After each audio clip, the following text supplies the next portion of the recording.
எதிரி நாடுகளினுடைய பாதுகாப்பு அச்சுறுத்தல், கடல் வழியாக இருக்கக்கூடிய பாதுகாப்பு அச்சுறுத்தல்களை சமாளிப்பது, எதிர்கொள்வது குறித்து நேச நாடுகள் தங்களுக்குள் ஒரு ஒப்பந்தம் எடுத்துக்கொண்டு இது போன்ற கூற்று பயிற்சிகள்ல ஈடுபடுவார்கள். அதன்படிதான் இந்தியாவும் அமெரிக்காவும் 1992 முதல் இந்த மலபார் கூட்டு பயிற்சி மேற்கொண்டு வந்தன. பிறகு 2007 இந்த கூட்டு பயிற்சியில ஜப்பானும் இணைந்து கொண்டது.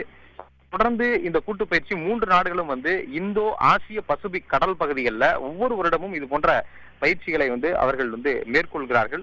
அந்த அடிப்படையில இந்த ஆண்டுக்கான கூட்டு பயிற்சி என்பது இந்தியா, அமெரிக்கா, ஜப்பான் ஆகிய 3 நாடுகள் இந்த மலபார் 2017 என்ற அந்த கூட்டு பயிற்சி 17ஆம் தேதி வரை 11 நாட்கள் இந்த கூட்டு பயிற்சி என்பது நடைபெறுகிறது. இது வங்கக்கடல் பகுதிகளில் நடைபெறக்கூடிய கூட்டு பயிற்சிக்காக அமெரிக்க போர்க்கப்பல்களும், அமெரிக்க போர்க்கப்பல், அதே போன்ற ஜப்பான் நாட்டு போர்க்கப்பல், 2 போர்க்கப்பலுமே சென்னை துறைமுகத்துக்கு வந்திருக்கிறது.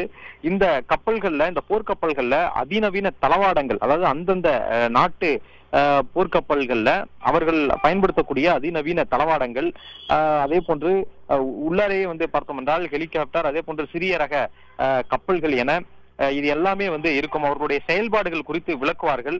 இந்த போர் பயிற்சி என்பது எப்படி இருக்கும் என்றால், அவர்கள் எவ்வாறு கடல் வழியாக இருக்கக்கூடிய பாதுகாப்பு அச்சுறுத்தல்களை எவ்வாறு அவர்கள் கையாளுகிறார்கள், ஒவ்வொருடைய பயிற்சிகள் ஒவ்வொருடைய போர் முறை குறித்து, அதாவது அவர்கள் மேற்கொள்ளக்கூடிய பயிற்சிகள் குறித்து பகிர்ந்து கொள்வார்கள். இந்த 3 நாடுகளுமே பகிர்ந்து கொள்வார்கள்.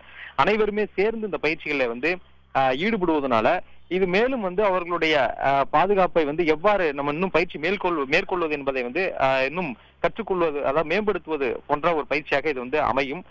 இந்த பயிற்சி இந்த முறை நடப்பாண்டுல வங்கக்கடல் பகுதிகளில் தற்போது நடைபெறுவதனால இந்த அமெரிக்க கப்பலும் ஜப்பான் கப்பலும், அதாவது அமெரிக்க நாட்டு கப்பல் USS பிரின்ஸ்டான், அதே போன்று ஜப்பான் நாட்டு கப்பல் JS சசானமி என்ற இந்த 2 கப்பல்களும் அதிநவீன கப்பல்கள், உள்ளே அனைத்து தளவாடங்களும் உள்ளடக்கிய இந்த கப்பல்கள் 2 கப்பல்களுமே இந்த சென்னை துறைமுகத்துக்கு வந்திருக்கிறது. இது சென்னை துறைமுகத்துக்கு வருவதையொட்டி கடற்படை, இந்திய கடற்படை அவர்களுக்கு வரவேற்பு அளித்து அந்த கப்பல்களை நிறுத்தி வைத்திருக்கிறார்கள்.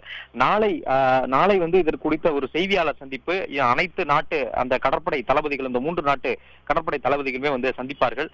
சந்தித்து செய்தியாளர்களை சந்தித்து இது எவ்வாறு அந்த பயிற்சி நடைபெற போகிறது என்பது குறித்து விளக்கிவிட்டு அந்த பயிற்சி என்பது வங்கக்கடல் பகுதியில் தொடர்ந்து நடைபெறும். தகவல்களுக்கு நன்றி சரவணன்.